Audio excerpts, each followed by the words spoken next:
ചേറ്റാവി, തടുക്കുന്നാവി, കൊത്തിമുറിച്ചാവി എന്നിവയായിരുന്നു വലിയപറമ്പ് പഞ്ചായത്തിലെ പ്രധാന ആവികൾ. തടാക സമാനമായ ഇത്തരം 3 ജലാശയങ്ങളിൽ ഒന്നു മാത്രമാണ് ഇപ്പോൾ അവശേഷിക്കുന്നത്. ശുദ്ധജല മത്സ്യങ്ങളുടെയും ചതുപ്പ് പക്ഷികളുടെയും ആവാസ കേന്ദ്രങ്ങളായ ആവി സംരക്ഷിക്കാൻ 2021 പഞ്ചായത്ത് നടപടി ആരംഭിച്ചിരുന്നു. കയ്യേറ്റം തടയാനായി അതിർത്തി നിശ്ചയിച്ച് കുറ്റിയടിച്ചതല്ലാതെ പിന്നീട് നടപടികളൊന്നും ഉണ്ടായില്ല. ഇതെല്ലാം ഇത് ചളിയെടുത്തിട്ട് ഇതിൻ്റെ ശുദ്ധജലാക്കാൻ ഒരു വിഭാഗം പറഞ്ഞു കുറേ കാലം മുമ്പേ.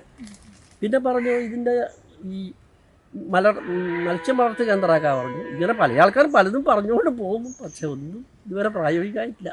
വിനോദസഞ്ചാര കേന്ദ്രം, മീൻ വളർത്തു കേന്ദ്രം, നീന്തൽ പരിശീലന കേന്ദ്രം തുടങ്ങിയ നിരവധി ആശയങ്ങൾ അധികൃതർ തന്നെ മുന്നോട്ട് വെച്ചിരുന്നുവെങ്കിലും ഒന്നുപോലും നടന്നില്ല.